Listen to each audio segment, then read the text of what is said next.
Благодарам. Го молам представникот на предлагачот, заменик министерот за правда, да се произнесе по амандманот. Амандманот не се прифаќа. Благодарам. Дали некој друг бара збор? Бидејќи никој не бара збор, го заклучувам претресот по амандманот и истиот го ставам на гласање. Кој е за со премени на рака? Еден глас за. Кој е против? 7 против. Воздржани нема. Констатирам дека предложениот амандман не е усвоен. Отварам претрес по амандманот на членот 49 за додавање на нов став 4 по ставот 3 поднесен од пратениците Магдалена Манаскова, Антонио Милошовски, Ана Лашковски, Зоран Илиевски со архивски број 08-43-35/23. Ја молам колешката Манаскова да го образложи амандманот. Благодарам. Во член 49 по став 3 се додава нов став 4 кој гласи: Управниот одбор на Академијата врши ревизија на начинот на спроведување на приемниот испит и доколку утврди постапувања спротивни на одредбите на овој закон, го поништува оној дел од испитот каде се утврдени нерегуларности. Овој амандман се предлага со цел да се подобри процесот на ревизија, а со тоа и контролата на квалитетот на целиот процес на приемниот испит. Благодарам.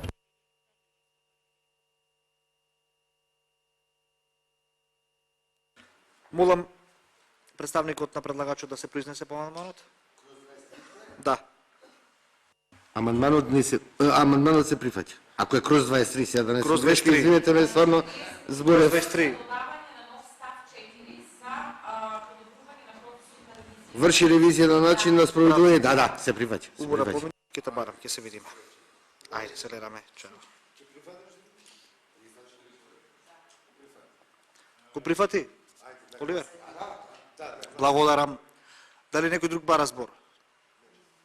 Бидејќи никој не бара збор, го заклучувам претресот по амандман и амандманот го ставам на гласање. Кој е за?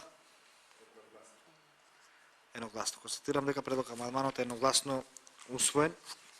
И му честитам на колешката Манаскова што не убеди веќе неколку амандмани вака амблок да ги прифаќаме.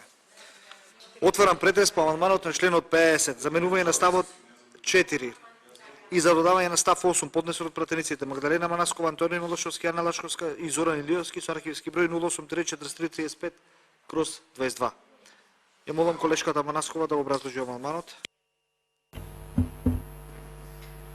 Во член 50 ставот 4 се менува и гласи: Со стекнување статус слушател на почетна обука на лицата кои биле вработени на неопределено работно време како административни службеници и како судски или јавно обвинителски службеници, работниот однос им мирува до завршување на академијата и по положување на завршниот испит се враќаат на работа онаму каде што им мирувал работниот однос до изборот за судија или јавен обвинител.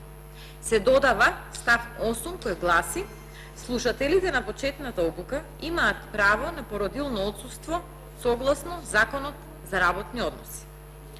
Овој амандман, евидентно од досега приложеното, го предлагаме за да се спречи. Јас ќе ве замолам за внимание затоа што го образложувам амандман.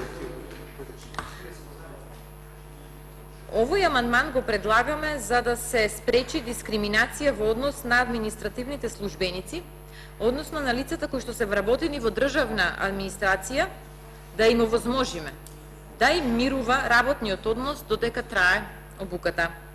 Нема основ да се фаворизираат вработените во судската и јавно обвинителската служба, затоа што на нив им мирува работниот однос.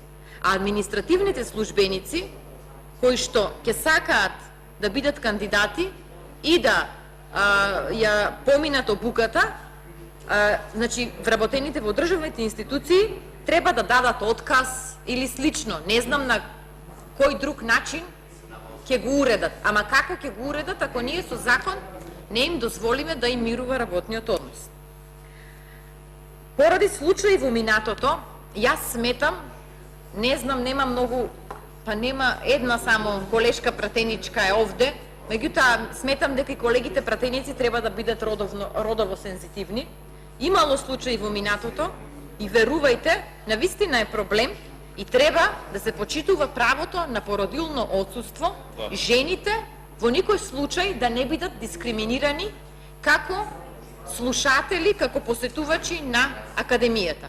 Затоа сметам дека ние како колеги пратеници треба, овде нема ниту политика, ниту не знам какво влијание, единствено ние како пратеници мора да сме сложни по основ на дискриминација. Не треба да постои, ова е класична дискриминација. Значи, на вработени во јавниот сектор не може да им мирува работниот однос, додека на вработени во судската и јавно обвинителската дејност им мирува работниот однос, а мислам дека нема потреба да објаснувам за вториот став за ставот 8 кој што предлагаме да се додаде, а тоа е правото на породилно отсуство. Ако сметате дека треба да објаснувам што значи тоа и на кој начин жените се дискриминирани, доколку ние и мажите, меѓутоа мора да прифатите дека со овој став во подредена, со неприфаќањето во подредена ситуација врз основа на целокупниот наш менталитет, ја ставаме жената.